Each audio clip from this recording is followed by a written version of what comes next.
Hello guys, good day. Mayroon akong overhaul ngayon. Overhaul na semi-dukot. Ayan ang apat na piston. Ayan ang makina niya. Ayan. Mga pyesa ko nagkalat. Pero huhugasan ko kasi. Ayan ang gasolina ko. Ayan. Ito yung cylinder head niya. Dito siya nanggaling sa Triton. Ayan, automatic siya guys. Ang dami kong linisan, ang dumi-dumi. Ayan.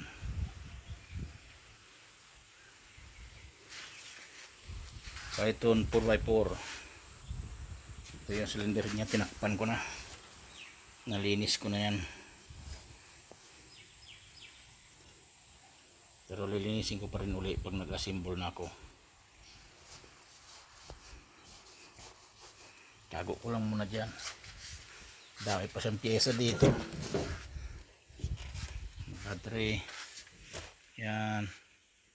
Tinakpan ko ng, nilagyan ko ng ano yan, tuwalya para hindi madumihan yung upuan ko. Hanggang likod, punong-puno ng pyesa.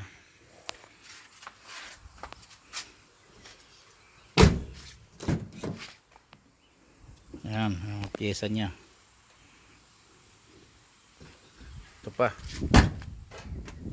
Yan pa sa likod. Dalawang gulong sa harap. Kaya binili ko to bago yung gulong. Yan, dalawa yan. Ito sa likod. Oh. Apat na gulong bago.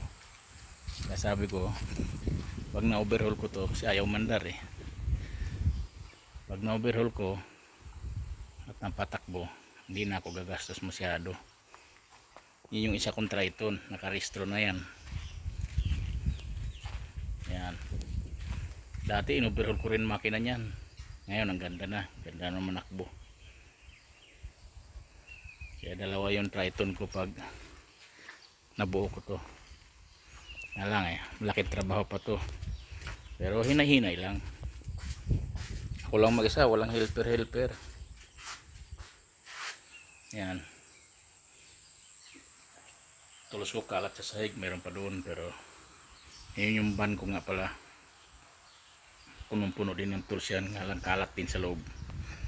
So di bale. Yan guys.